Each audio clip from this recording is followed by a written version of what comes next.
Hello, I'm Sandra Leah. I'm the chair of Obesity Matters. I'm a patient advocate, a public speaker, and an author.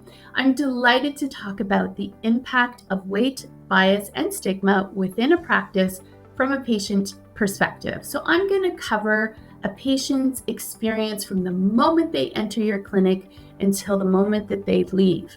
And first impressions are everything. So what we're going to talk about are the different cues that patients may pick up that are either welcoming or they may signal that this clinic isn't for them. So when a patient arrives at the clinic, what kind of chairs are available? Are they your standard clinical chairs, very narrow with arms? That will likely mean your patient living with obesity will not have the option to sit and wait for the appointment. Or do you provide bariatric chairs, wider, more comfortable? And that's a signal that someone has arrived in a place that cares for them and thinks about the small details. What's next when someone arrives at an appointment? Often doctors want to get the patient's weight. And I understand from the doctor's perspective that it's just a data point, and sometimes that will guide their decisions in terms of pharmacotherapy and their discussion. But I want you to understand it from a patient perspective. When they're asked to step on the scale as the first thing that happens, it signals to them that that is the most important measure. And oftentimes, they'll get on the scale and it may be a number that they weren't expecting or hoping for. And that may bring up intense feelings for them. So intense that once they get into the room to talk to the doctor, they can't actually hear what is being said. They may be embarrassed by that number. And if it is a weight management clinic that they attend on a regular basis, if they know that their weight has plateaued or gone up, they may avoid the appointments altogether because it is hard to face that number. It is an emotionally charged number for a lot of us because obesity is so much more than our weight or body image. It's very, very vulnerable. So what I'm asking is that doctors only weigh patients when it is absolutely necessary medically.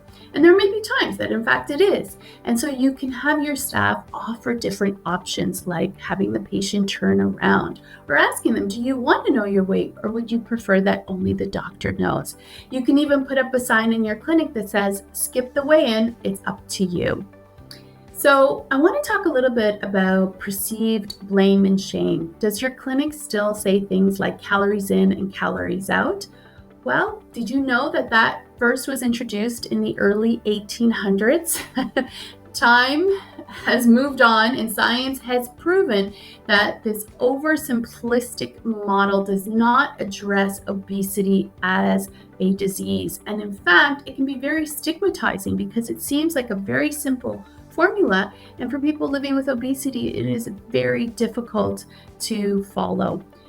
I think the important message here is that obesity is not a lifestyle choice, that there are many contributing factors to obesity, many which are outside of the patient's control.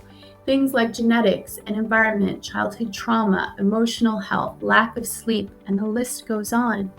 This may take time for your patient to really grasp and understand because we have been exposed to decades of diet culture and fat shaming that says weight loss is quick and easy. You just need discipline. You just need willpower. So to dispel those consistent messages, it will take time and learning. And lastly, I just want to address those subtle forms of shaming. When someone shows up at your clinic with a health concern and the topic turns directly to weight and how losing weight could help, that really invalidates a patient. Even well-meaning phrases like, we need to work on your weight can imply blame. Making assumptions about lifestyle. There's plenty of people living with obesity who are active, who do try to eat well. So to assume the opposite can feel very dismissive. And let's talk about the medical equipment. Do you have proper sized gowns, blood pressure cuffs, examining tables? If not, that could really be a form of embarrassment. Obesity Canada has published the 5 A's of obesity management. I think it's a great guide for doctors to use, and I want to take you through the patient perspective when they're actually used. The first A is ask. Ask permission to talk about someone's weight. That really empowers the patient to make the decision if they feel comfortable today or if they even feel comfortable with that healthcare provider. The next one is assess. Don't just look at weight. Look at other things like quality of life and mental health and what may be some of the drivers. Really makes a patient feel understood. 3, advise.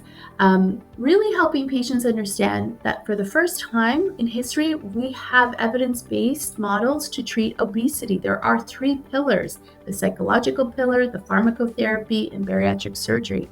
And if a patient isn't engaging in one of those pillars, they're not actually getting treatment for obesity.